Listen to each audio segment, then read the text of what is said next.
Hey everyone, thanks for joining me for this tutorial.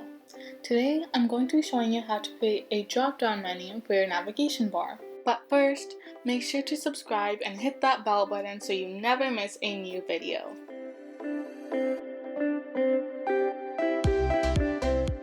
We're first going to go to the CSS file and take out these two sections. The reason we're taking them out is because they'll be incorporated elsewhere in the new code that we're adding. The first aspect that we're going to add is as follows.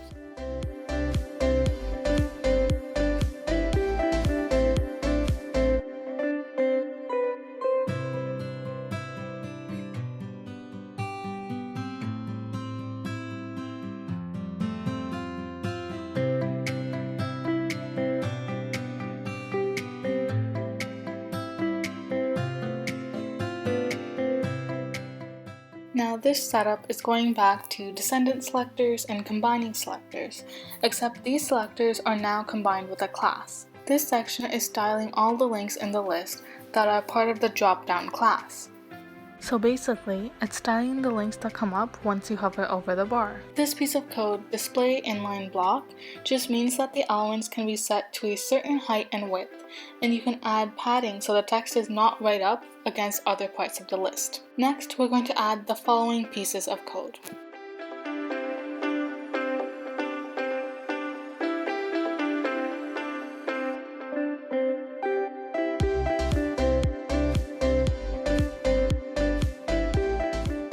This just sets the background and text color as the same for when you hover over the links on the navigation bar and the drop-down menu. After that, we're going to make the lists in the drop-down menu be inline block as well.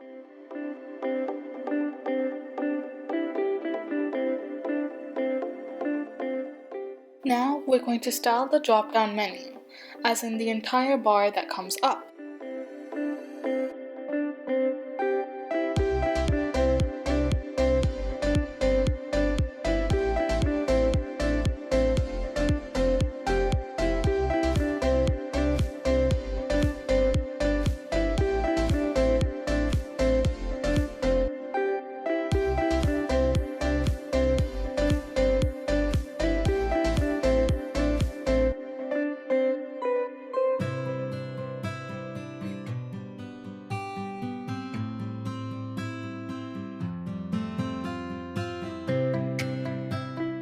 The minimum width just means that the content in the drop-down menu can't be less than 160 pixels, in this case. And if in any other class I created a width section that's smaller than that amount, this setting will override that piece of code. The box shadow component tells the computer to create a slight shadow effect. The Z index is like ordering that you can do with images, like to bring it to front, send to back, and other options. The content with the highest Z index always comes to the front, and the one with the lowest goes to the back. For example, if you wanted to send this to the back, you could set it at -1, but we want the drop-down menu on top of the hero image, so we've set it at 1. Next, we're going to style individual links in the drop-down menu.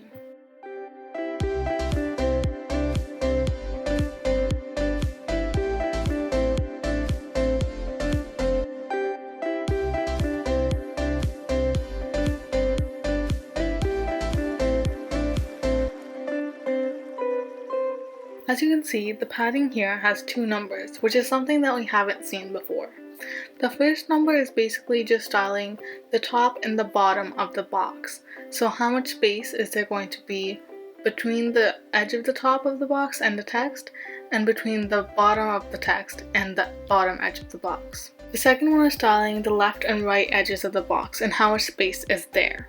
So this space on the left and right edges of the box will be bigger than the space between the top and the bottom. This piece of code, display block, just makes sure that each link in the drop-down menu is on a new line, not like the horizontal navigation bar where all the links are in one line. After that, we're going to set the background color for when a mouse hovers over a link in the drop-down menu.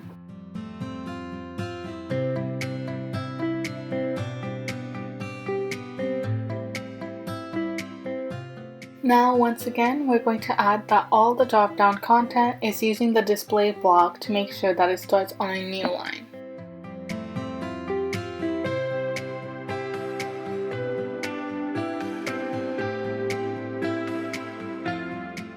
After that, we're going to go to the HTML file and add some code there.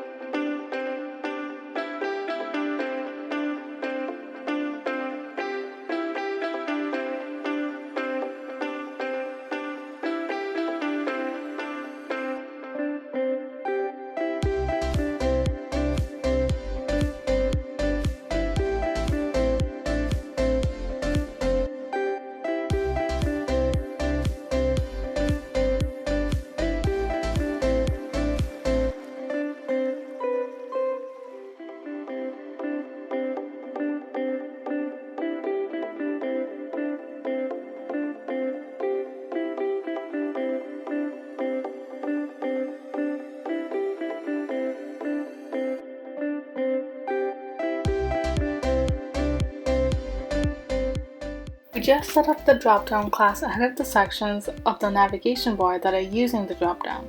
For instance, the home button isn't using the Dropdown, so the Dropdown class goes under that piece of code. Under that, you'll see JavaScript void 0. Just because it mentions JavaScript doesn't mean there's actually any JavaScript being used.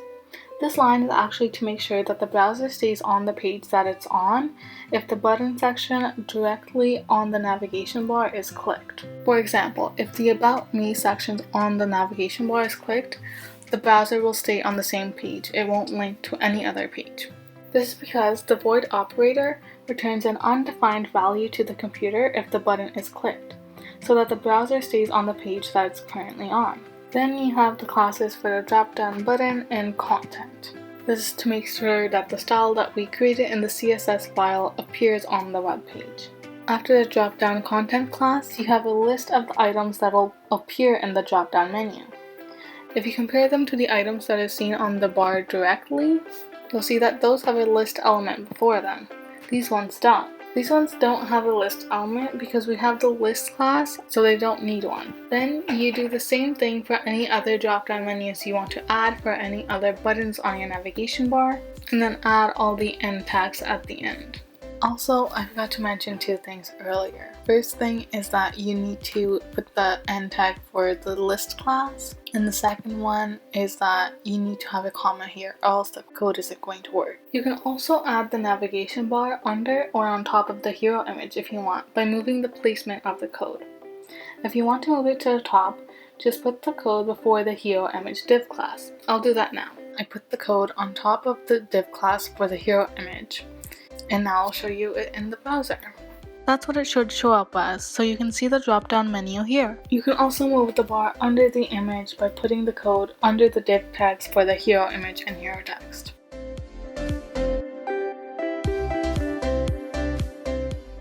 Now the navigation bar shows up here. In the next tutorial, I'll be showing you how to add different effects to your navigation bar.